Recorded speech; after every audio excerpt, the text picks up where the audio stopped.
looking live at a shot of Robert Smalls Memorial Stadium here in Charleston, South Carolina, as the 2-1 Predators will play host to the 2-2 Denver Nightwings. I'm Colin Northrup alongside Rick Northrup. Good evening, everybody. Alongside Jacob Clear and Corey Minner on stats. Welcome to SFL After Dark here in week 5. Rick, some breaking news stuff came across my desk announcing a new coaching staff for the Nightwings, starting with tonight's game. What should we look for from Denver with that information? Well, Colin, I'm guessing the new Denver Brain Trust, led by head coach Michael Goodman, looked to dramatically increase the scoring output. But their highest point total so far this season is 13. It's also worth noting they were shut out in week 2 versus Albuquerque, 23-0. So that brings the scoring average down to just 15 points per game. Coming in, puts them in 20th in the category. It'll be interesting to see what Coach Goodman and offensive coordinator Mike Kleinneck come up with against arguably the deepest roster in the league. What should we expect for Charleston, Rick? I made this up. You know, regarding Charleston, they were shut out 16-0 by Florida last week. They're putting up 31 points against Pittsburgh, I believe, the week before. So I think the Charleston defense definitely wants to get back on track tonight. Well, let's introduce you to that Charleston offense, which features 2 quarterbacks. Number 5, Iman Kopech, and number 9, John Lakeman. Joining the quarterbacks are number 40, Nick Hogan, the team's leading running back, and number 36, Ian Francis is the return. We'll start them out at 33. Terrell Sutherland and number 33. Ian Francis wears 36. My apologies. And number 44, Brad Taylor Ryder, the fullback. They got a bevy of weapons, which we'll get to after this play, which will be an handoff up the middle to Francis, and he picks up 5 yards. Yeah, it's funny that Colin said that Mike saw that, sniffed out that run up the middle, and came up to the line, but got blocked and made no difference. That was Luis Quintana, the inside backer, number 54 for Denver. Wide receivers for Charleston, Doug Spelling, Nick Twice, Zora Luna, and returner extraordinaire, number 84, Doug Britton. Tight ends are Leon Sandcastle, number 82. And there's that stuff the Denver defense was looking for on the previous play, but they get it here, bringing up 3rd and 5, Colin. Number 88, Xavier the Weapon X Solomon, and number 89, Brennington James, the tight ends. Offensive line with full belly of people as Lakeman drops back to throw for the first time, fires in, it's hit by Quintana, incomplete.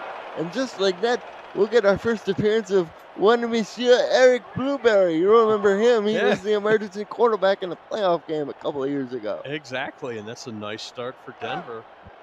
3 and out right off the bat, holds them to a 3 and out.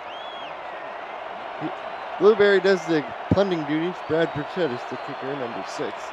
And Denver will get a shot now on offense, starting 1st and 10. It's a return by Dalton Barker. Will set them up at the 127. Gene Struthers is the quarterback. Running back is Bailey O'Shaughnessy, 7th year in the league. All but Denver, R.E. Mills, the fullback, 9th year. Barker, along with the old-timer himself, the ageless wonder, Logan Kill, number 82. Jeremy Mosley and Deion Lewis are the wide receivers. Chris Alter, Marquise Sengo are the tight ends. Out front, center Carly Forge and left guard Marcella Martin round out the offensive starting unit for the Nightwings. Strut back to throw, has a clean pocket, will move and fire, complete to Keel for a pickup of 5. It will be 2nd and 5. Nice little route there, keeping things going, and welcome everybody in the chat. See a few people we know pretty well. We've got Clausen. It's a 2nd and 5 on the first pass completion. Struthers, only 3 passing touchdowns, 7 interceptions coming into today. Operates with 2 tight ends on the offset out. Give up to O'Shaughnessy, and he's tackled a yard short of the sticks in a big way. I believe by Chuck Brown. You know, he was trucking right along, and that was going to be a 1st down and more until it wasn't. We'll introduce you to Charleston defense when we have a chance. As it's 3rd and 1 out of the eye. The give to the backup through the hole, and he didn't get there. Oh my goodness, John Stamengo brought him down. And Denver will be forced to punt. You know, everybody's playing really hard, right? But it just looked like he was tiptoeing kind of around that right side, maybe looking for a cut instead of maybe running with a little more authority, Colin. Just all you do is get around the half, make the change. Return by Doug Britton, breaks the tackle, breaks the second one up over the 40. Oh, he's up over the 50 to the 42 of Denver as well, mark him down. And that gives his team outstanding field position, the offensive line.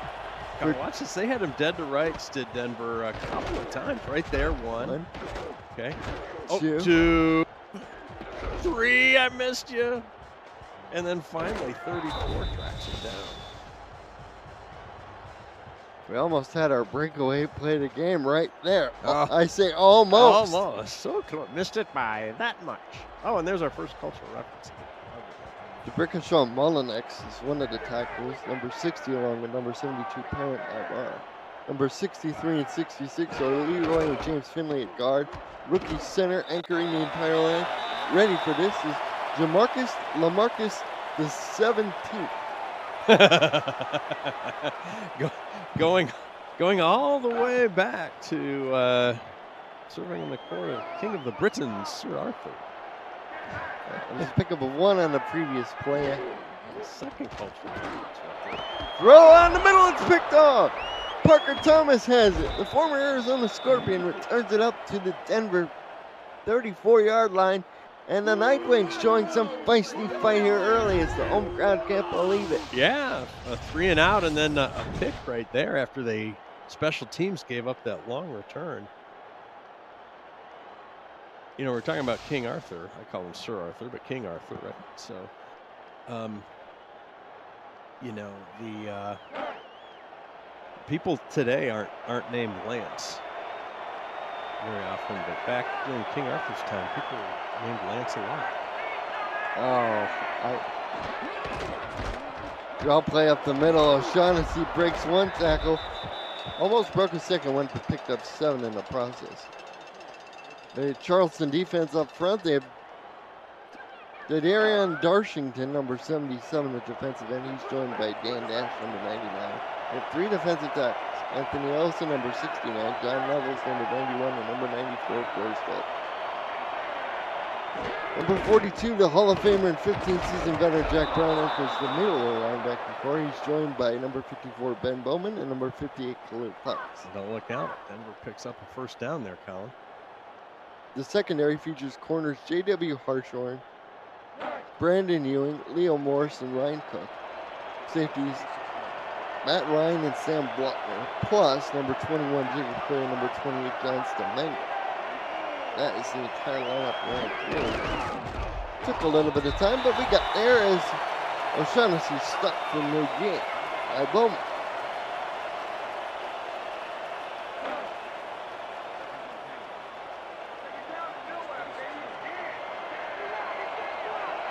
Second and 10, 4 wide in the pattern. Struthers back to throw. Lets it go, caught by Keel over the 40, and he's close to the 30 for a first down.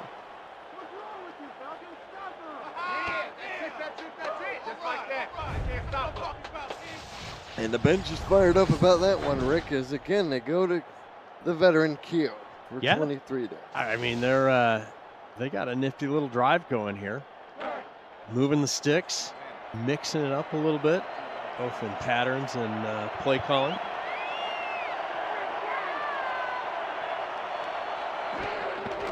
Struthers turns, gives to O'Shaughnessy, and O'Shaughnessy wrapped up after a pickup of 2, just short of the 30.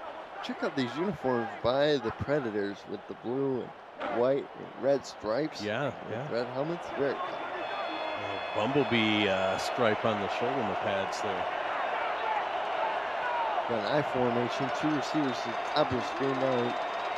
One of them motions down, notice he is both catches of Struthers so far.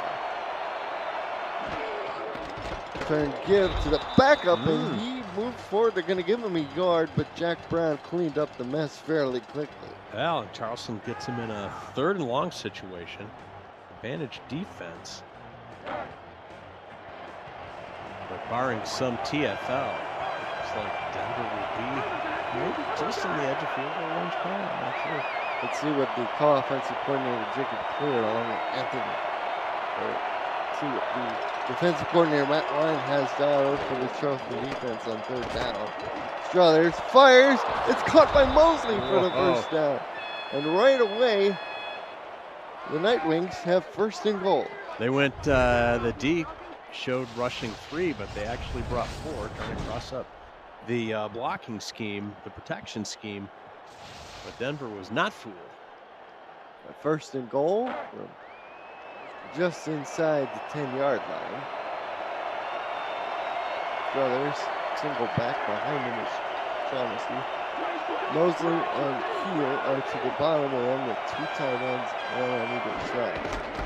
Turn give to Bailey up the middle, and O'Shaughnessy gets tackled after pickup of a cop.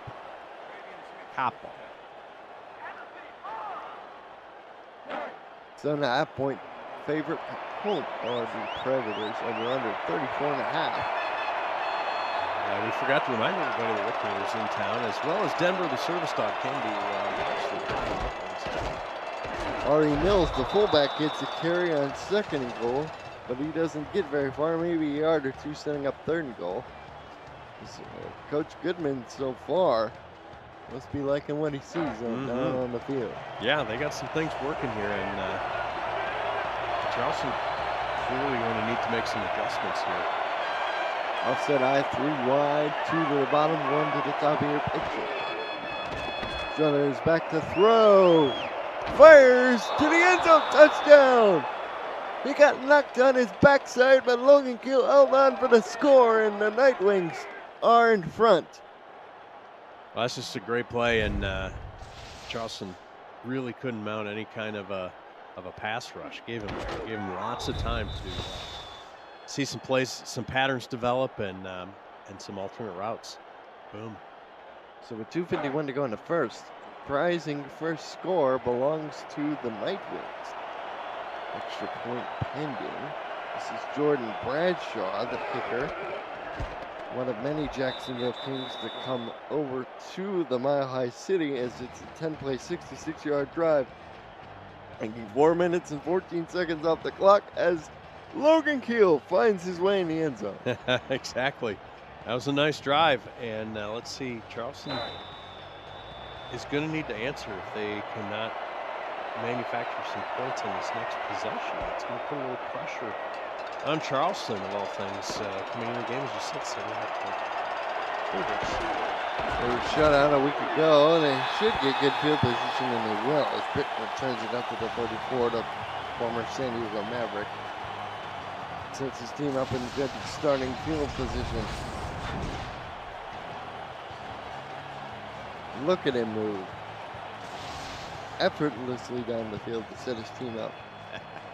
And remember, they have 2 quarterbacks to start out with. It was Kopak who threw the interception, and we will start out with Lakeman here on this 1st and 10. Interesting.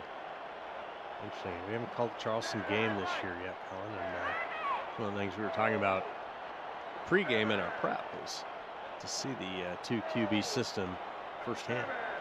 Man in motion to the top, that is twice. Lakeman back to throw, fires, has a man open down the middle of the field. Catching it for the first down with the man in motion. Number 14 for Charleston. That ball was nicely delivered, just right in stride. Zorro Lunar. Turns, catches. It's good to secure the ball. You need to be doing the catching before you're doing the running. Yeah, we've seen so many people run before they try to catch it. Lakeman remains in the game. Hopeman now the single back behind, along with Sutherland, the fullback. First down. It's going to be a sprint out to the left side. Now a dump off underneath. And Taylor Wright has the first down and more. He shows off the fancy footwork to remain in bounds before Thomas brings him down. That was crazy, and I like that design. It was almost kind of a modified single wing, as they had the offset back to the left side of the formation, as well as the 2 receivers. They sprint out to that side. They just have more hats, does Charleston, than Denver on that side of the field. And not too difficult to make something happen. Oh, Denver's challenging the play, so let's take a retroactive look at the play presented by Retroid. Get your console today, goretroid.com, and we get our first look under the hood of Rick. As they're saying Brad Taylor Wright stepped out of bounds, they being Denver. Oop, it looks maybe like right he there. did. If he did, he still had a first down. No, not there though. Not with that camera angle. It's fairly close. The first angle, I think, was the definitive. You never know about these guys, but I think it'll be upheld. Overturned. It'll be overturned. Denver won't be charged a timeout. And speaking of Denver, I think somebody should go check on the service dog. On the service dog, yeah. So he kind of wanders around the press box here. I don't want him to disturb the beat writers that have made the trip down here. That's right. As it's 1st and 10. 1:58 to go. Britton in motion. To the top of the screen on the offset eye. Lakeman still in the game at quarterback. Fired a quick pass, and it's at the feet of Britton. Incomplete. It'll be 2nd down. Incomplete, fired to Lakeman. It will be 2nd down. Out of the I formation now. Hoagland, the deep back, the I. 2 receivers to the bottom of your screen. Now they'll motion one of them across. That is Lunar, the man who had the big catch earlier on the drive.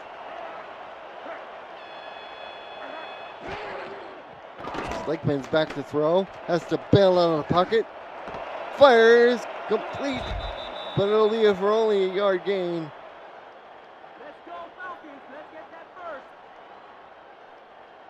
Oh, that'll bring up 3rd and long. Sorry about that, I had the cough button on. For those of you interested in Denver, the service dog, we found him down in the athletic writer's booth. Looking for some pets and attention, but he's back. Now they go 2 by 2 on this 3rd and 9. Kopeck is in the game at quarterback. He's back to throw, and the 2nd-year man fires it down the field, but it's tipped in the air and incomplete. Wow, fired indeed. That was a rocket trying to squeeze in that window, and just offline a little bit and too hot to handle. Indeed, a little bit, as Monsieur Blueberry back on the field, and he has to be going Sacre Bleu. Oh, Sacre Bleu, look at you flashing the French. Punt is away, a very good hang time by Mr. Blueberry. Ball will bounce inside the 5, and it'll be down there. Outstanding special teams.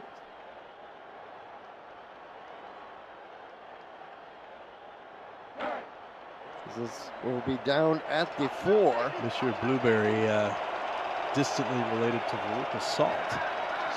Interesting if you know the fate of Veruca. I formation. Deep back is O'Shaughnessy. 2nd man through the hole is Bailey. Nice spin move, but Stemengo brings him down after pick up a 4. Boy, this first quarter has been fast moving. I want to remind you. Yes, please do.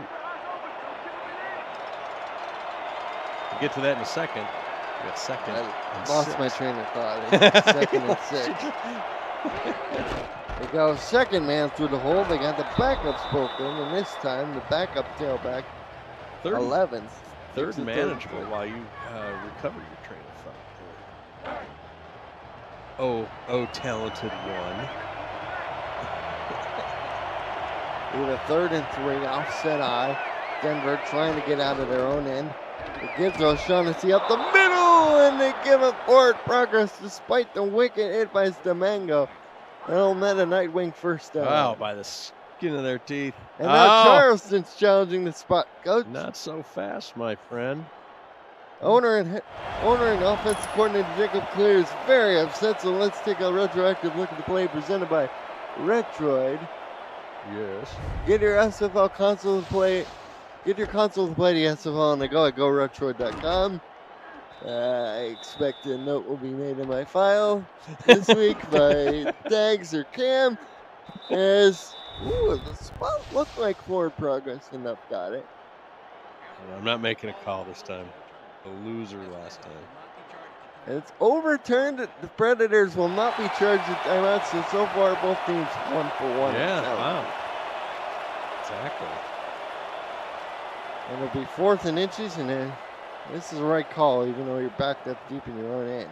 We're going to send the punt team out. Got to be alert for one of them fakey big. Why don't you sneak it here? I mean, they could run one play, but, you know, what are the odds?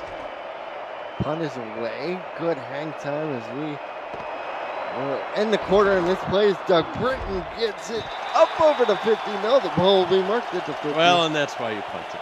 Turned off the clock without risking the play in the red zone. Well, that's the end of one quarter. So far, we have a surprising score. Denver on top 7-0.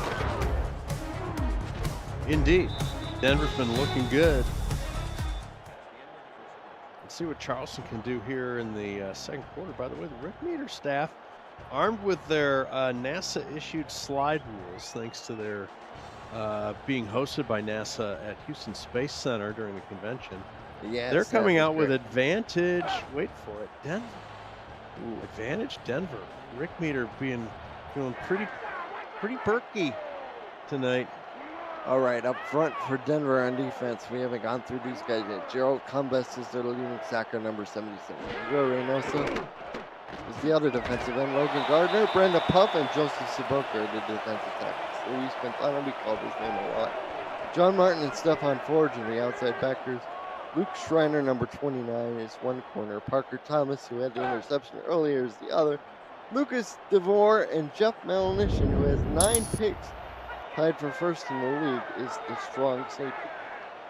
And the numbers are very lopsided in favor of Denver here in the early going as we get a 3rd and 1 on a run by Taylor Wright. Wow. We have a 3rd and 1 situation here in the early going. It's a very critical situation. The Predators down 7-0. And they'll give it to the fullback through the hole. Sutherland picks up the first down. Nice tackle made on the play, but not before the Predators move the sticks forward, resetting them 1st and 10. Here's Lakeland. He's been the more effective passer of the 2 quarterbacks so far. Kopech threw that interception early. Thomas then a reference before as Britton motions across. Give up the middle. Hoagland finding some tough yards, picks up 6 on the play, and it'll be 2nd and 4. I didn't think that was going to go for much, but they actually pick up 6, Colin.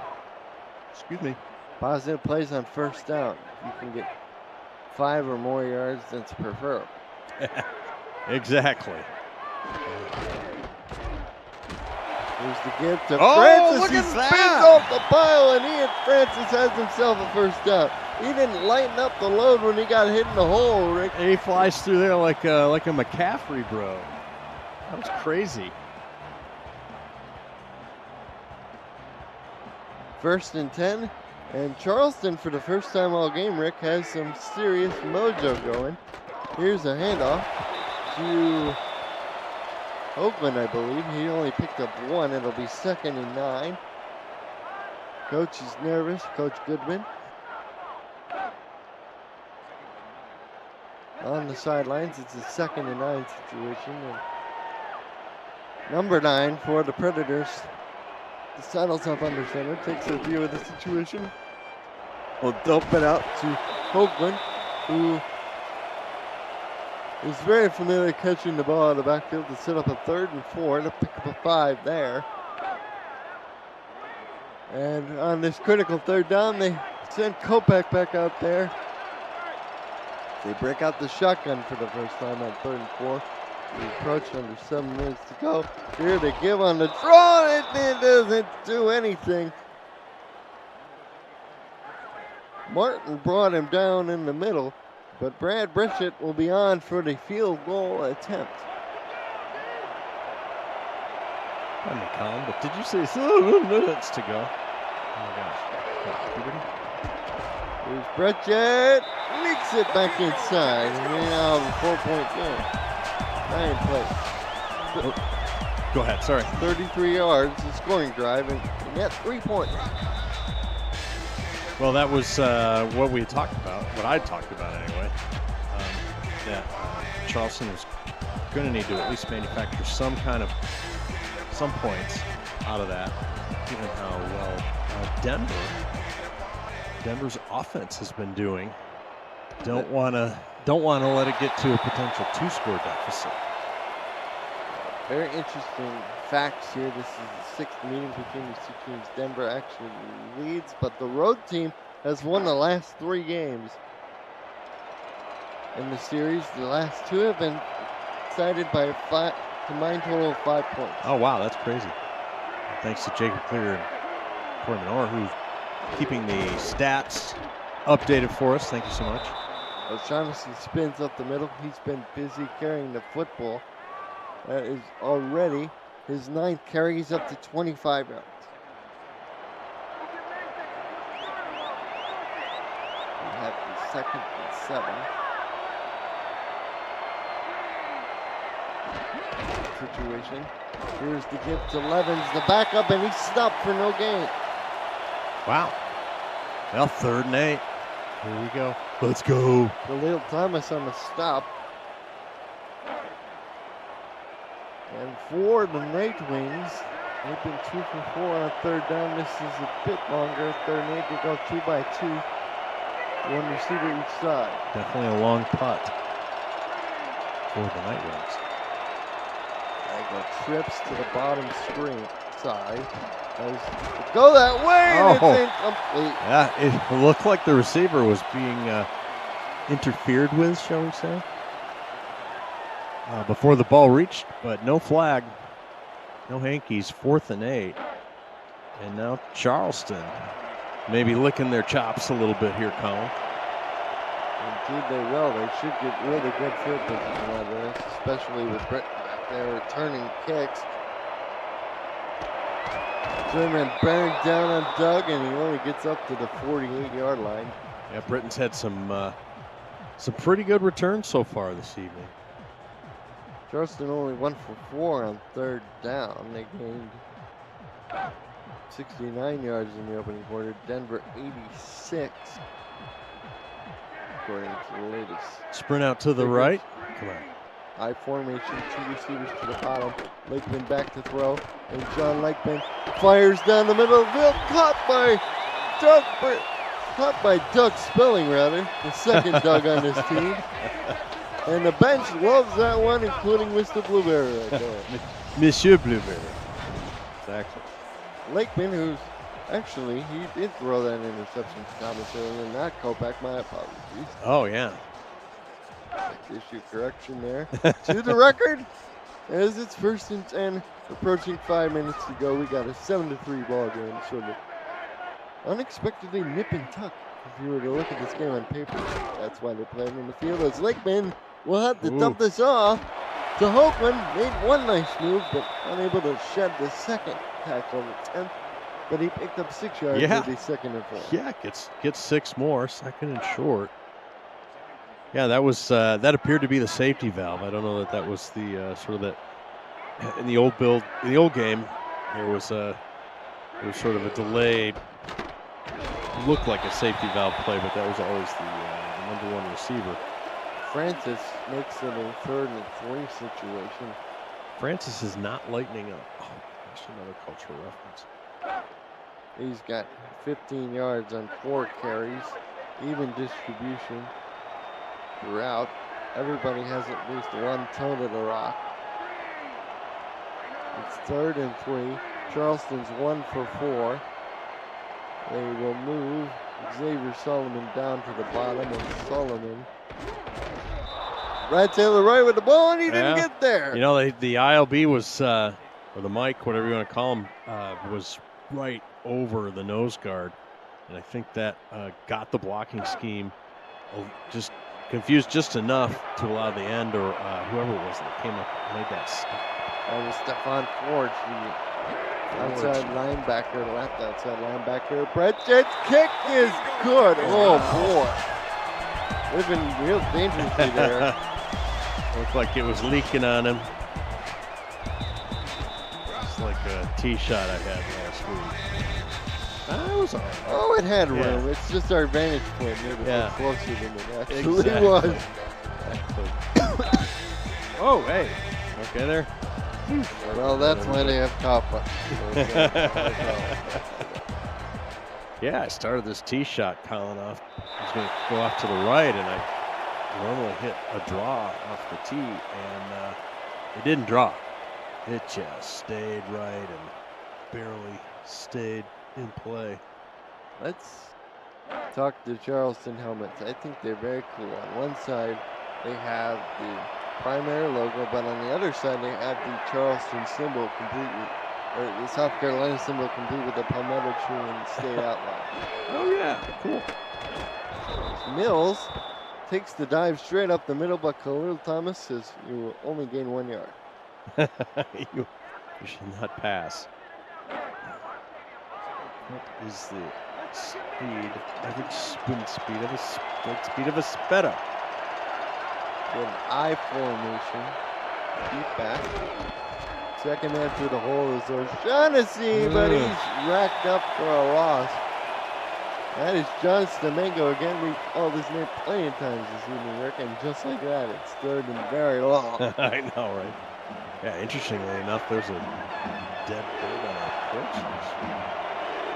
Oh no, so we're living in a horror movie, but the aliens didn't come and abduct me again. As in motion, a guy out of that field, Struthers, steps up, pump, Oh, look nice. up from behind, down he goes. It's sack time, Khalil Thomas. That's his third sack in the year, and it's a timely sack indeed. Thomas not giving up on the play at all. Gets blocked past the QB, comes back to the play and nails him. The Nightwings will be forced to once again punt from deep in their own territory. Charleston will get good position, but so far they've been only able to net 2 field goals. Let's see if this narrative changes at all. Burton breaks the tackle, broke a second one, but unable to get it. Well, you know what started to happen here, Colin, is that Charleston has bottled the Nightwings up in their own end of the field a few times now, and Charleston's forced them to punt. Charleston's come away with some pretty good field position. Yeah, they got 2 field goals, but that's a losing game if it's going to continue to go that way, pinning Charleston deep and getting good field position on punts. So the Rick Meter staff is nervous now with that advantage Denver because of that. See, that's the kind of expert analysis you can expect from the Rick Meter team. Off the line of scrimmage for no gain is Hoagland. That'll be the last play before the 2-minute warning. 7-6 our score. Watching the SFL here on YouTube.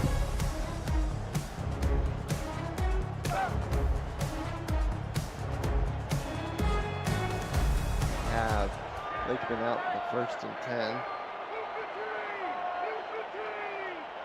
Check something at the line. Now sends Burton in motion. That provides him a read. This will be a throw. Lakeman Drifting. throws.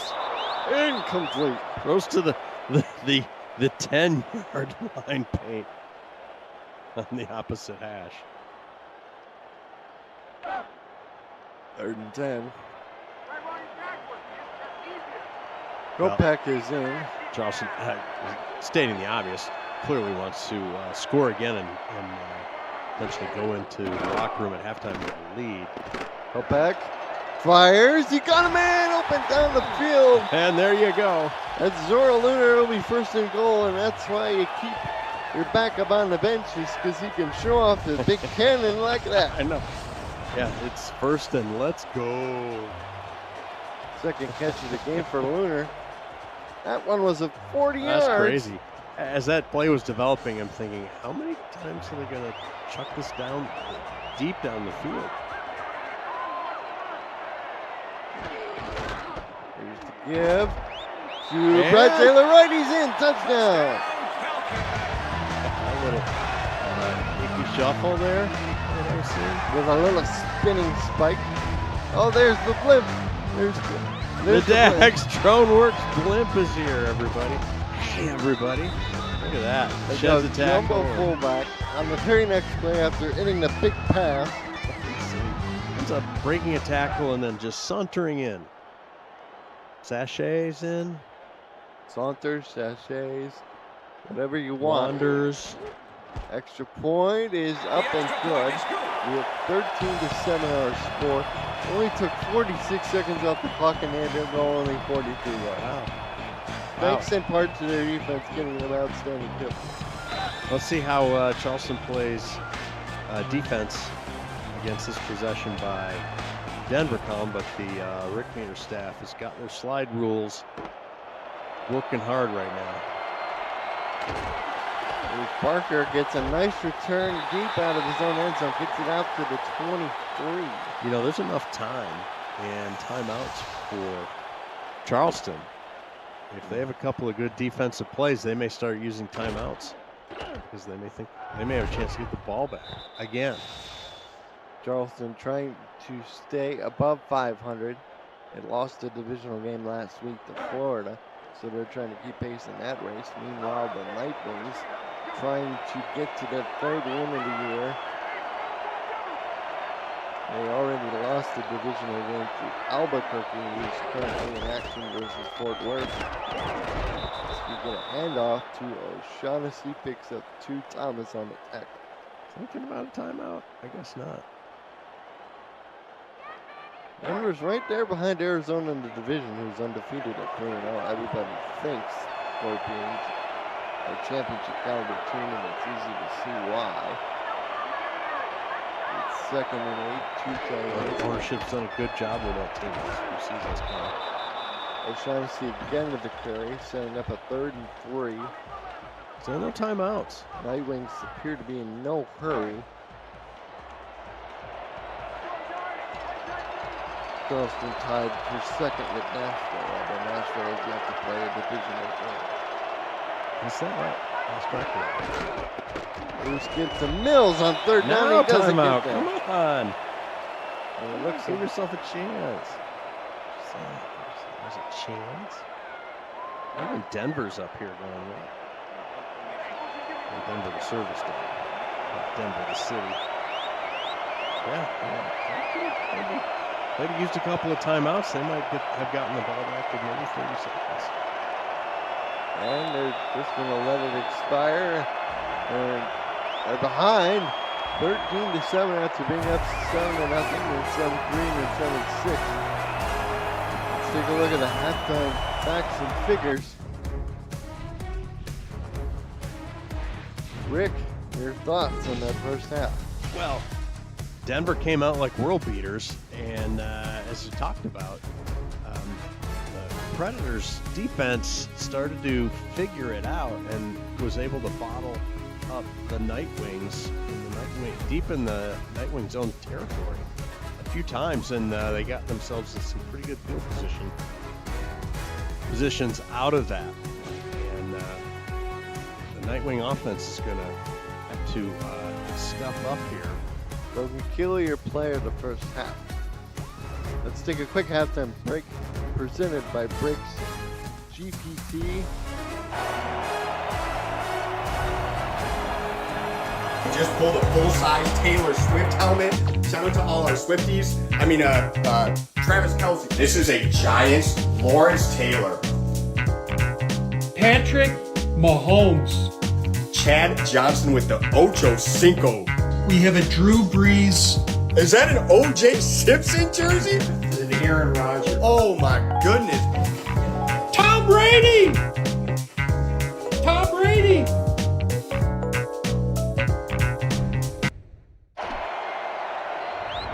And we're back. Break into a world of sports memorabilia collecting with Breaks GPT, featuring signed football jerseys, helmets, photos, and more. Breaks GPT offers you a shot at winning autographed and authenticated sports memorabilia at a fraction of the price. Join our community collectors on our Breaks GPT Facebook page and lock in your shot by hitting the humongous headliner and it's at breaksgpt.com. Returned by the Nightwings out to the 24, and Things started so rosy for Denver, but ever since then, things are more rosy for the for the homestanding Predators. Right, more of a bowl of cherries for the Predators now than the Nightwings. Well, the Nightwings have more balance, more rushing yards than the Predators. And look to add to that total with O'Shaughnessy tried to break one tackle, but also got tackled after a pickup of 3 yards, 2nd and 7. Let's go to Cameron Irvine for a game break. What do you got? Thank you, Colin. Henry McGee on this kick return for Fort Worth goes the distance, 93 yards for the touchdown, but Fort Worth's offense only has 5 first downs tonight, and they trail Albuquerque 13-7 late in the third. Back to you. Interesting. So the speed merchant, Henry McGee, who is a legendary blazer, especially down in the minor leagues with the Chicago Warriors, puts his team on the board, but ultimately the Toros looking for more offense, much like Denver is here. Struthers back to throw, fires underneath, and Jeremy Mosley unable to haul it in on 3rd and 3. And that looked promising, but Ben Bowman again, the former DC Dragon, with the stop. Yeah, I don't know, Colin, do your eyes look like Denver might be just a half step behind on this, or Charleston's a half step ahead of them right now? I mean, he was open, but the ball didn't get there maybe in time.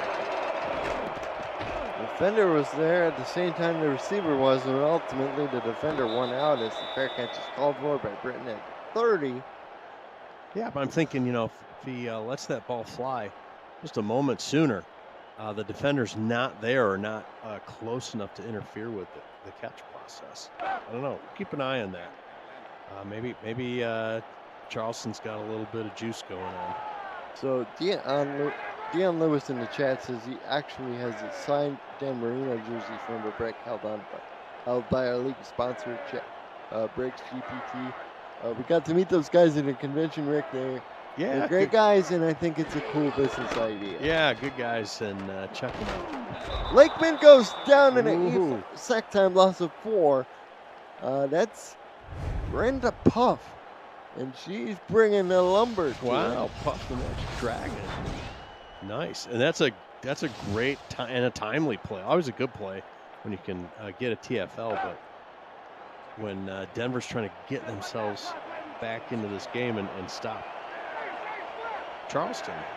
Nice. Timely moment for your first sack of the year as Kopech has to run, and Ivan Kopech slides down past the 30 to set it up 3rd and medium-ish.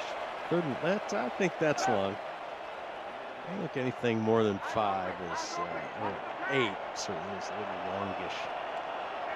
In my book, you could say medium. Here's Kopech, out with 4 wide, he's back to throw.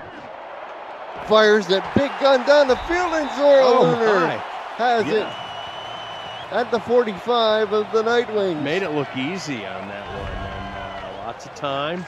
He's patient, threw a very catchable ball. So he loaded up that big gun of his, reminded me of one of those railway guns you would see. That's funny. As he fired it down the field. Who's number 18 for Charleston? I don't have the roster memorized quite as much as you do, but he was also open on that side of the field, heading on a streak down the sideline. Could have thrown to either one of those guys. And there's a almost catch, incomplete, bringing up 2nd and 10. Brad Taylor Wright unable to haul that in. Zora Lunar has been the man this evening for Predators.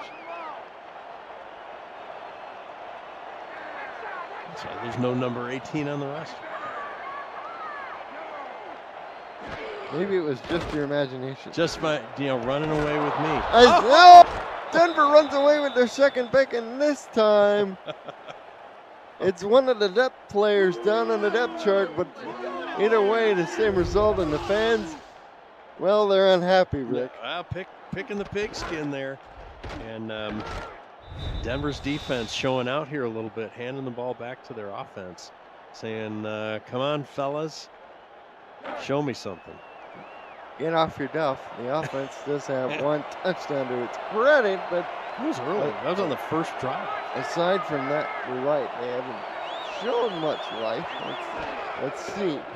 Struthers, quick throw, they threw it right back. And the Hall of Famer says, "I'll take that, thank you very much." Oh my goodness. Big old 42. Jack Brown, we've met him. We've seen him at conventions. Yeah, exactly. Wow. And the Central Michigan Chippewa showing his great leaping ability as he snags that out of the air. The man they call the big boss. Exactly. And so now, much to their surprise, the Denver Nightwing defense finds themselves back on the field. And just like that, the Rick meter going to neutral on this game, through neutral into advantage. Charleston. Give up the middle. They're going to give Hoagland a pickup of 1 on the play. Lakeman, that was his second interception thrown. Kopak is 2 for 3 for 63 yards, averaging 21 yards even per attempt. He's out QBRing Lakeman, by the way. Yeah, what to what? 109.7 to 28.8. There you go, yeah. Look at that. Underneath to Sutherland out of the backfield. Nice Big little, fullback leaks. nice little lob over the line of scrimmage. Well done. It's so important to understand as a quarterback, you know, the route, the distance, the potential danger with coverage, and you're delivering that ball. Sometimes just a little toss, just a little rainbow. Brad Taylor Wright trying to get there, but he cannot. Parker Thomas with the stop, so ultimately Denver's defense rises up again, forcing yet another field goal attempt. This is going to be the third one for Breckford. He's been dating the right half of the offense. And he gets it right down the middle this time. The score is now 16 to 6 with 6:14 to go in the third. Welcome everybody into the chat. Very active chat this evening. Thank you so much. We've got Corey Menor and Jacob Clear on stats. Rick Meter staff is in the Rick Meter out back doing their thing. There's Turner. Takes it out of the end zone, goes up the middle, tackled at the 28. Rick, let me ask you a question. All right. I got an answer. How many likes do we have on the video so far? 18. It's not enough. Smash that like button and subscribe to the channel if you haven't already. Make sure you got notifications on so you won't miss a minute of SFL or SFLM action and help the channel grow through your support. Don't forget about the minor leagues. Those can be fun too. Logan Q with his first catch in a long while. And the old timer has himself a first down. Grandpa pulls himself off, drags a defender over the line again. That's his fourth grab of the day on 5 targets.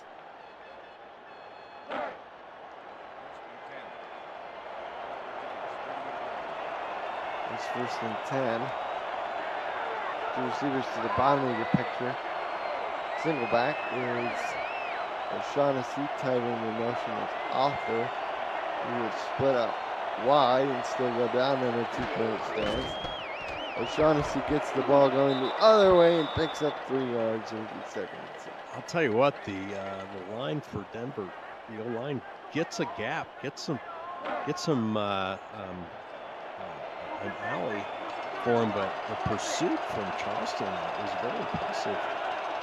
They get through that hole, but they don't get very far after that. 5 tackles and an interception for Jack Brown. Oh, that was nearly a pick as number 26, Brandon Ewing, able to stick his hand up. I tell you what, we ran through those lineups earlier, especially for Charleston. It did take a minute. I want to give credit to the folks running the front office for the Predators. General Manager Terrell Sutherland, Assistant General Manager Brenington James, for putting together such a deep and so far very talented roster so far. We've seen Struthers back to throw flyers. One-handed catch by Dalton Barker, and that'll be the nice hands catch of the game. Brought to you by Retroid. Put a Retroid handout in your hands and play the only video game with your player, and then SFL 4K23. What a grab by Barker. That was, look at that. Check him for Stickum. That was nice. And he had a safety bearing down on him and Mr. Blockner, number 46. And Matt Ryan is upset with the coverage on the play. As O'Shaughnessy picks up 4 yards of the second. Yeah, and don't look now, but the Nightwings offense has actually managed to possess the ball and put a little bit of a drive together here. Nice to see. Of course, they're down by 2 scores. So they need something here, in my opinion. Single wide receivers, Mosley. Struthers changes to play at the line of scrimmage, and Sheen turns, gives to Levens the backup, and Levens able to make something out of it. As the middle was crowded, Ewing with the stop to set up the third down. Not a lot, though. 3rd and 5. Is that, as you gonna call that medium? Or is that short? That is medium. Okay. It's right 5.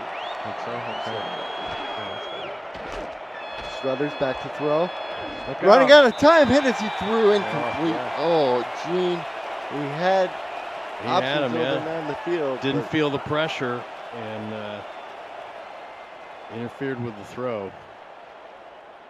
Well, the announcer Jinx there complimented them on their nice drive. And another punt forthcoming. This one much deeper penetration into Charleston territory this time. So the Predators will be handicapped back at their own 18-yard line.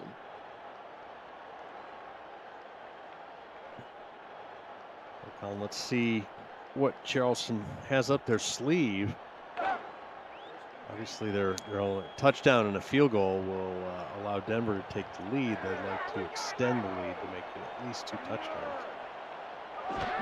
Archington with a wicked hit on the quarterback there. Oh, Lakeman's pass down the middle, complete, and that is to Weapon X, Xavier Solomon. Weapon. Well, when you got a name like Xavier, Look you at gotta that. have a cool name to go with it. And the DB goes for the pick, misses, allows him to wander a little bit further, add some yak to that catch. That was Malinishin, the strong safety, trying to make a play on the ball. Well, he kind of got beat, so I guess he may not have had much of a choice. Fortunately, I had help over the top. Lakeman throws again, and Ooh. it's knocked away. Felling the intended receiver. Have we had a flag in this game yet? I don't think I we don't have. think we have. If we do get a flag at some point, I'm blaming you. I mean, the refs got to earn their keep. Come on. This is 2nd and 10. Just look where all these free agents came from for Charleston. After this play, which is incomplete to Spelling. Spelling came from Mexico City. Nick Twice came from DC. Zora Lunar, Vancouver. Britton, we've already said, is from San Diego. Then defensively, the reigning defensive rookie of the season was with Queen City. That's Darshington. John Nevels was with Fort Worth. Yeah. We've got Ben Bowman with DC. You got a pair of Portland Fleet defensive backs, and then you have Brandon Ewing, who came along with Darshington from Queen City. So quite a spread of guys, as that pass is almost intercepted. Lakeman just living dangerously now, and he's lucky it'll be only 4th and 10 instead of 1st and 10 the other way.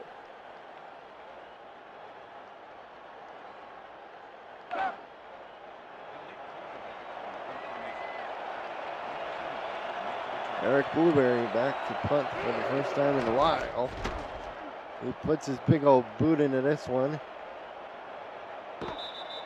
And it'll be 1st down and 10 from the 20 as Barker calls the fair catch. So far, Go ahead. Sorry. Denver's remained in this game in spite of Charleston's opportunities to stomp it in just a little bit more. Yeah, put their foot on them a little bit.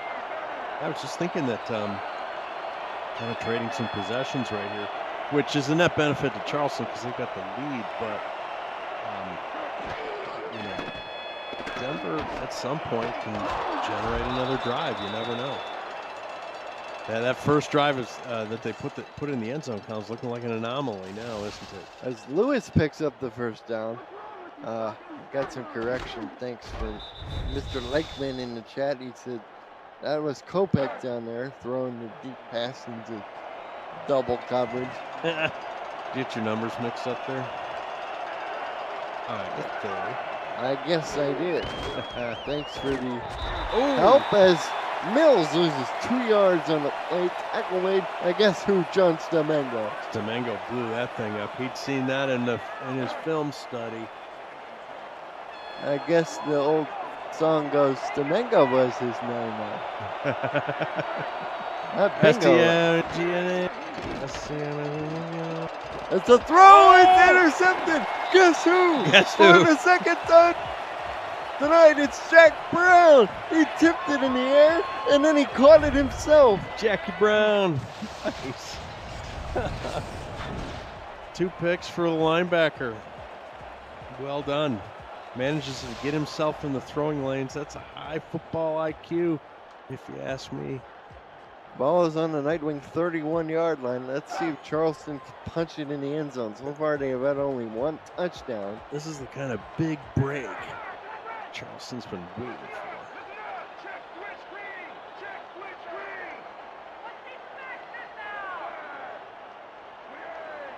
Let's see. Give up the middle. Hopeland picks up 4 yards. You know, the lead blocker, the fullback, got a little bit ahead of the play there. He was about 6 or 7 yards downfield, and that hole sort of closed in behind him after he ran through there. Ball carrier just couldn't keep up.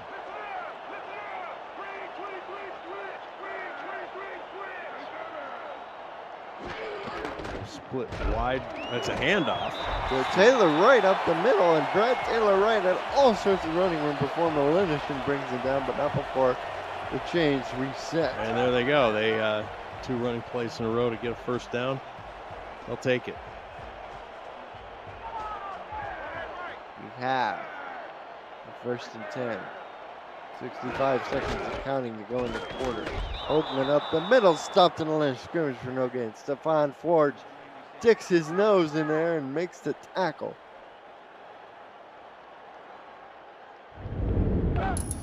Jack Brown tonight, 2 interceptions, had 1 in the entire era of 4K23 prior to today. Just amazing stuff. Oh! Lakeman's pass down to the 5 to Britton. It'll be 1st and goal. That's a sweet start.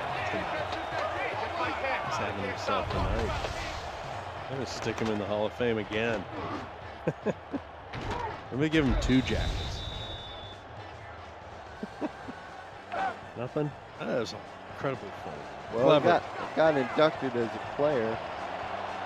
And he certainly has the career stats to back it up as it's 1st and goal. 15 seconds and counting to go in the quarter. And it'll be a handoff to Nick Oakland. Ooh, he got to the 2, but it's not quite in. Tantalizingly close here. Put your 4s, 12, 86s, 68s, 93s up in chat. We reached the 4th quarter, 16-7 Charleston. Front of the Denver Nightwings, and they're looking for more. The Simulation Football League is intended for the private use of our audience. Any rebroadcast, retransmission, or account of the game without the express written consent of the league office is prohibited. Smooth tones of Chris Curtis there, reminding you of your rights. Inducted into the Hall of Fame class this year as a contributor, one of 4 pioneer broadcasters. Brad Taylor Wright finds his 2nd touchdown of the ball game, and that is probably the beginning of putting the boot all the way down to the floor. Well, let's see. Yeah, that's a great score. Just a nice little short little drive. Did he actually cross the line before he dropped the ball? I think he did. I think he broke Supreme, but just barely. I know, he broke did. Supreme. Who was the guy for the Cowboys? Leon Lett. I almost pulled a Leon Lett. Well, this to make it a 23-7 score, Colin, and It's up and through, and Denver's got a heap of trouble. Charleston is now covering the spread. It's the over-under in play. We're at the under right now, so we're 30. So touchdown will hit the over. Field goal will not. Ratchet kick will be away. And just like his defensive teammate Brad Taylor Ryan has 2 touchdowns tonight, he had 1 in the iron era of 4K23 prior to this evening. Outstanding effort from number 44 right there, who you see on the bench for the Infants.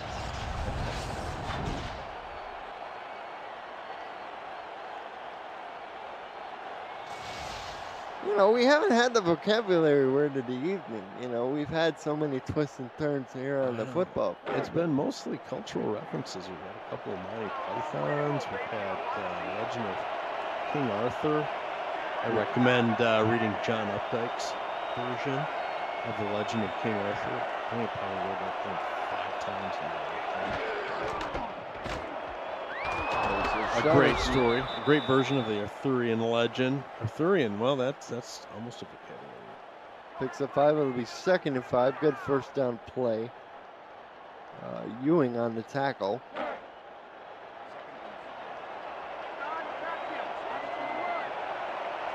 It's 2nd and 5. We're under the lights here at Robert Smells Memorial Stadium. As Levens will get the first down. They'll give it to him. Forward progress, but he was met right at the stick. Well, and this in from the Rick Meter staff with that last touchdown by the Predators. They're going probable Charleston. No, it's advantage, probable, and then Brooklyn. Charleston is just in one play drive or defensive stand, and the Rick Meter calling it for them. We got a pickup of 6. It'll be 2nd and 4. You know, Rick, we're here under the lights, and you know what was really?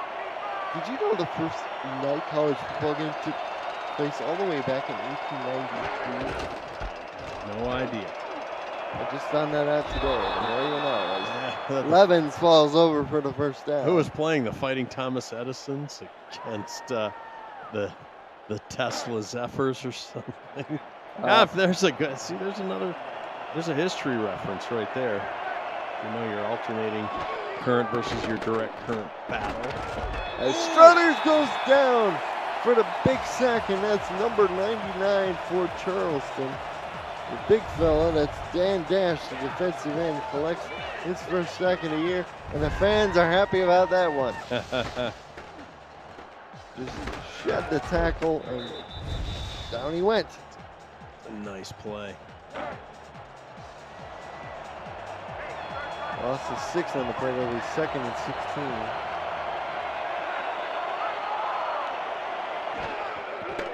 Struthers, quick drop over the middle, looking for Parker, but it's incomplete. It'll be 3rd down. Monday night features a special doubleheader of SFL action, honoring those we've lost around the league right here in SFL YouTube. First, Billy Ray Valentine Swan visit Dallas and Mexico City, Essex at 7:15 Eastern. And then later, Rich Pratchett's Vancouver Legion traveled to visit Warner Butler Seniors Louisiana Revolution at 9:30. Join the Monday night crew for post-game react and pre-game in between. It's all tomorrow night on SFL YouTube. Meanwhile, back on the field, incomplete, 4th down. Yeah, I thought it was going to be a catch, but it's not. And the punting unit is back on. Clock stopped at 7:40. Since I dropped that obscure sports fact on you earlier, I'll give you an opportunity to think of your own obscure fact of anything. My own obscure fact of anything. You know I'm built for obscure facts. I know you are. Well, I'll think of something interesting here. Or especially uninteresting. How about that? As we look at 1st and 10 now for Charleston from their own 32. I formation.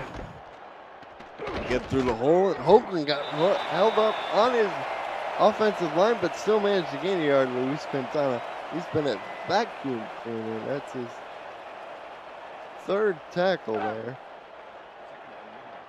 Along with John Martin and Stephon Forge. In fact, all linebackers have 4 tackles each. They've been busy, folks. And Jeff Belishin has 5. Parker Thomas with a pick. As Francis gets almost to the first down, but he's just short.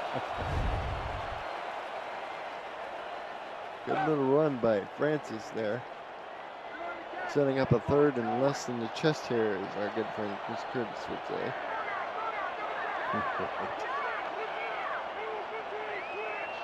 Check at the play is Lakeman. Gives to Sutherland. Second.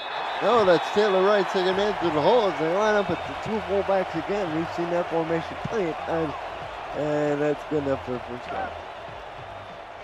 Here's an interesting factoid. In the 1930s, 1940s, University of Michigan football team went down to play Georgia Tech. University of Michigan had a black player, Willis Ward, on the team. We'll get to that story after this play. Well, down the middle, and just like that, Rick, we have our first flag. There you go. Let's see what we got. There you go. It'll be defensive pass interference. Luis Quintana trying to play coverage down the field. So Georgia Tech did not want Michigan to play their black player. Or they weren't, Georgia Tech wasn't going to allow them to play the game, and Michigan had an All-American center on the team who told everybody he wasn't going to play if Willis Ward wasn't allowed to play. Ultimately, Michigan played Georgia Tech with Willis Ward and broke the color barrier, if you will, at Georgia Tech. Who was that All-American center? Anybody got a guess? We'll get to that after this point. We have Doug Spelling in motion. He was lined up in a tight end position. Here's to get to Hoagland. He stopped the line of scrimmage for no gain. That All-American center who would later go on to serve in U.S. House of Representatives and then become the Vice President of the United States and then elevated to the presidency when Richard Nixon resigned was none other than Gerald Ford. Gerald Ford, how about that? There's your, that was a fun fact. Oh, and you tied it into sports too. I I'm impressed as Lakeman fires down the field over the head of everybody except his receiver caught the ball. Zoro Lunar, who's having a breakout game this evening.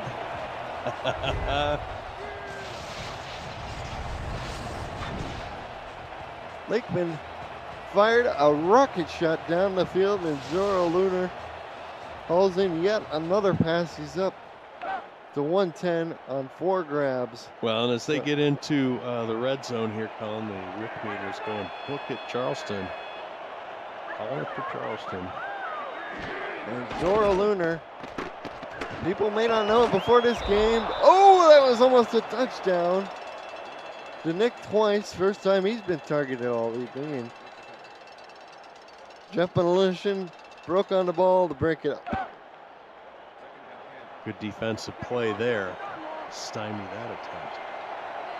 Stymie. Hey, there's your vocabulary word, Colin. Yay, we hit all the spots on the bingo card. Somebody call Mark Lopez. Here's Lakeman. Shuffles on the backside, and oh my. Brad Taylor Wright has a receiving touchdown to go with his 2 rushing touchdowns as John Lakeman shows off his cross-field throwing ability. Oh man, as soon as he threw back across his body, I started wondering in that nanosecond, what's this going to lead to? Well, it's going to lead to a touchdown as he totally fakes out the secondary. The receiver comes across on a little drag against the grain. And with that, Rick, we've officially hit the over. We've hit the over. There you go. And I have to give credit to this Denver Lightning team. They got 163 yards, but Charleston now 285. Their depth has just been too much. As J.W. Hartshorn points out in the chat, that was an at Mahomes type throw. Indeed. Running one way, throwing back against the other. Exactly. We said Brad Taylor Wright's down there somewhere. Right. And I said, he was going against the grain. He was actually following the grain late. And yeah, it's a really nice play And for Mr. Lakeman, there. Yes. that is a notable throw because that's his first passing touchdown of the year. He came in with 0 yards to Kopak. So he now has passing touchdown to his name. Gene Struthers, he's played well at times, but that throw too high, incomplete. Second down coming up as we are now under 5 minutes to go. And for Denver, they will have an opportunity to sort of reset and regroup. This next week they're on a bye before hosting Minnesota. Well, it stinks to. As the pass is intercepted on the play and returned is Brandon Ewing, who tackled at the night wing 10-yard line, and Gene Struthers Just trying to make something happen. Yep. Just unfortunate right there. You know he's frustrated. You know he's trying to get them down the field quickly, and just goes the wrong way for them. I'm going to say it stinks to go into your bye week coming off a loss. But as you say, Colin, gives them a chance to kind of tear things apart a little bit, and make some fixes, both large and small, if they're needed. Hopefully that's it'll be the pause that refreshes for the Night Wings. And coming off the bye, they have 2 home games, one against Minnesota in Week 7, followed by Nashville in Week 8 before another bye. Meanwhile, for Charleston, they travel to Houston and have a home game versus Lexington before traveling to Albuquerque in Week 8 before a Week 9 bye. Taylor Wright looking for his 3rd touchdown. He stopped 5 yards short of first down as we approach under 4 minutes to go. Rick, it's been an interesting game. First time in a while, I think you and I have called it after dark game. I think so, yeah. Usually it's after this broadcaster's bedtime. Top of the hate. But yeah, this has been very interesting. And like I said, Denver came out of that first quarter like, okay, let's go. And Charleston just inexorably grinding them down and applying the pressure. And here they find themselves on the doorstep again. Play clock at 3-2. Here's the give to Hopeland, and he's in for the touchdown. Nick Hopeland scores. And the Reds continue to extend the lead. Look at the fans. They're just so happy. Hopeland lowers the boom down on the Thorsold trying to make time.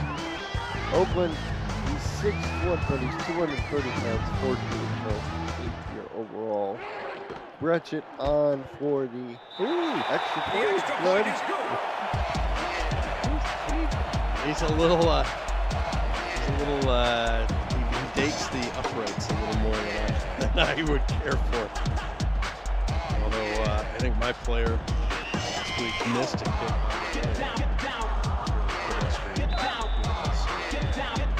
Leave that alone for 37-7 our score, 3:35 to go. As everybody's getting in on the fun for the Preds, and the kick flies out of the end zone for a touchback. Well, let's see what Denver can do, Colin. And this game is pretty much a lost cause, but they can put a drive together, execute, make some plays, large and small. That's the kind of thing you can take into practice and your bye week and build on. Logan Keel in motion to the top of your screen.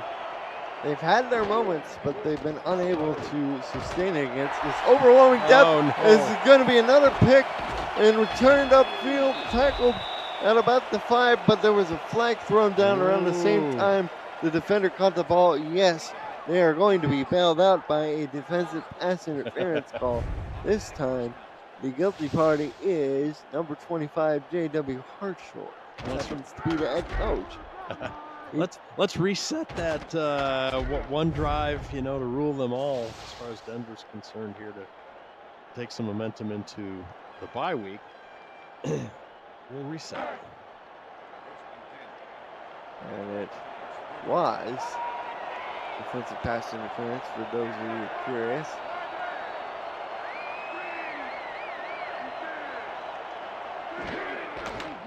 Sarge showing a little frustrated with himself. O'Shaughnessy carries for 3 yards. Doing the hurry up with running plays.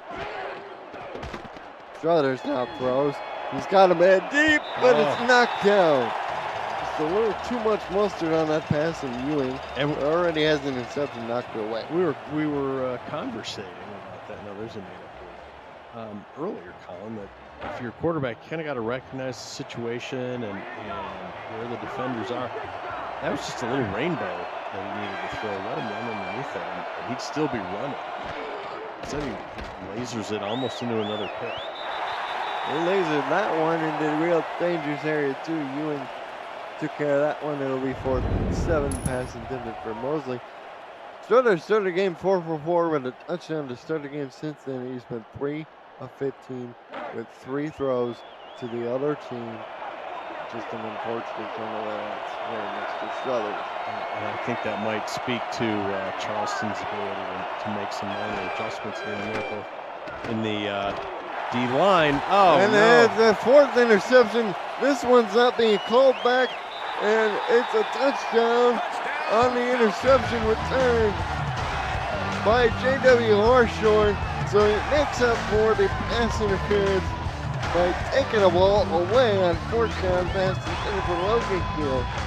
And good old J.W. sticks it in the end zone for 6 points. Yeah, what I was in the process of saying was, I think a few tweaks here and there in the secondary as well as the D-line in their attack at the point of scrimmage may have just gotten Struthers a little off his game, right? And I think it speaks to the overwhelming depth and sheer numbers that Charleston roster. I've made some references to it here this evening, but this is a league where depth, especially at a position, say, like running back, is really important. Indeed. The hometown crowd getting a real treat tonight as their hometown heroes already have 44 points on the board. Still 3 minutes to go in the 4th quarter. We've got the Dags Drone Works here. We got Rick and Colin in the booth. Denver the Service Dog is here. Rick Meter and Jacob Clear and Corey Minot on stats. Of course, the incomparable Cameron Irvine twisting the dials and the knobs and punching all the right buttons back at SFL headquarters. Well, if we're talking about numbers, I love 44 is pretty big, but it's not the biggest in terms of most points scored by Charleston in the franchise history at home. They scored 52 in a 52-24 win over Seattle a couple seasons ago. And for the Nightwings, the road, they gave up 65 points in season 21 to Arizona on the road. So, while it may look bad on the scoreboard, it's been worse. I'm just trying to give little nuggets of information. Little perspective, here. I know. 3rd and 10, Struthers, 4x4, out wide. 2x2 rather. They'll dump this off to O'Shaughnessy. He's gonna get close. Not close enough. 4th and 5. Clock's running. And here go the Nightwings punting from their own end. They're going they're going for it. Yeah, there we go. And they get the first down. Yay. Nice little play there to Mosley. Let's go. And again, they run out of this bunch. Then they're finding success. Another first down to the 40. Mosley again. Right, call it again. There we go. And gotta give credit, Charles. Denver's still fighting. Mosley, the intended receiver, incomplete, boxed up to 11.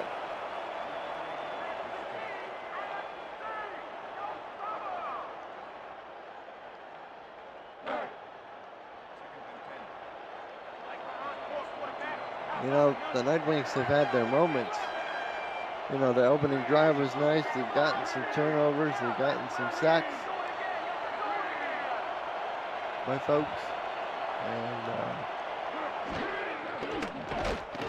But in the end, it was just too much of the guys in blue and red. Blue and red, yeah, the guys in blue and red were able to score on their own, as well as pick the ball off more than a couple of times, right? There- 3 picks, 4 picks, 4 picks, I believe. We have 3rd and 10. Dylan Lewis in motion. Still good to go in the season as Mosley unable to haul it in. He was blanketed all over. And this is a Denver team that gave up 31 to Houston last week. 18-point defeat. But like I said, this new coaching staff for those that we've been talking about during the pregame show, touching on during the game, they have opportunity to grow, and even then there's been some good moments. Mosley unable to haul that in. Turnover on downs. Yeah, we got new staff and some new parts and pieces. It takes a while. And familiar with that with Motor City V8s, which we have an interest in. Doing the same kind of thing. Looking for the gel to happen.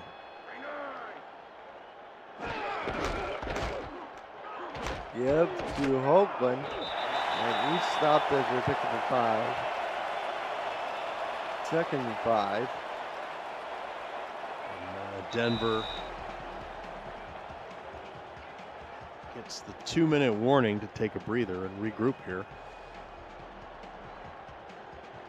And for those of you wondering what happened to Denver the service dog, I got an update for you. Yes. Apparently he was too nosy in the press box. he had to be removed. He had to go outside. Britton in motion. Cross formation. Give to Brad Taylor Wright, who's had a career evening. 2 touchdowns on the ground and 1 receiving. And Denver will start burning their timeouts. Pointlessly burning their timeouts, as they say. I suppose you got to keep playing the way you would play in a tight game. Or maybe you lose your mojo.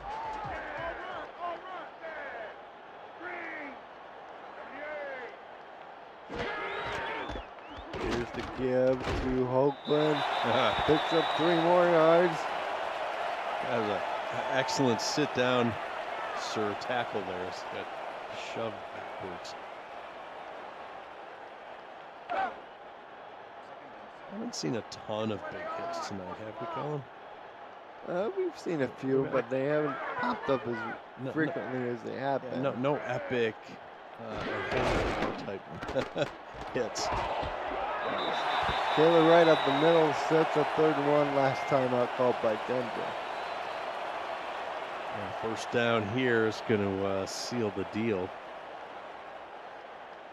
for Charleston, if they can make that happen. You got I formation. Still what I called the jumbo backfield with both their fullbacks there.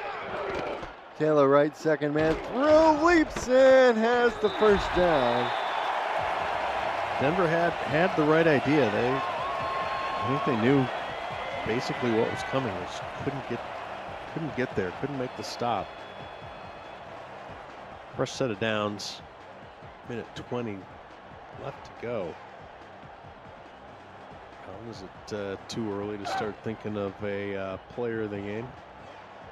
Ooh, there's plenty of candidates for that. Give me some time to think on it. Yeah. Lakeman will go to a knee.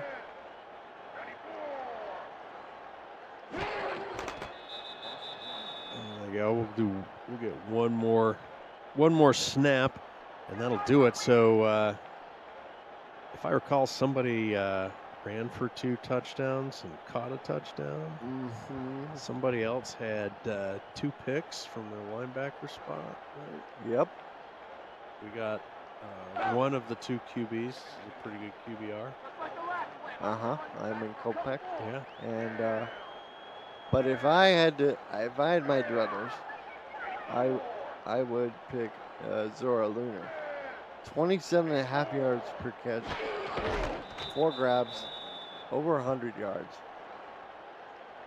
Wow. I think it's a coming out party for this young man who he was behind some really good receivers in Vancouver, including Mr. Brett Killian, who was inducted into the Hall of Fame Yeah. recently.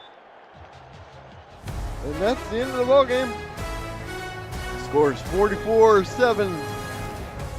Charleston moves to 3-1. Denver falls to 2-3. Rick, we take a look at the stats here. What are your final thoughts? Yeah, you can see Denver started out strong, and then Charleston just started scoring. Look at the average field position. That was helped out by the defense. Charleston started on their own 49. And that scoring activity was driven both by field position and then by turnovers. 24 points off of turnovers by Charleston. Denver did get their 7 off 8 turnovers themselves. 2 picks by Jack Brown, arguably the defensive player of the game. Numbers pretty impressive for Charleston. They're impressive for Denver. Thanks to Jacob Clear and Corey Minner for keeping track of the facts and figures for us. Cameron Ryan, our executive producer. For us, in the truck, I'm Colin Northrup. Rick Northrup has been with me all night long. Yo. Thank you, and good night.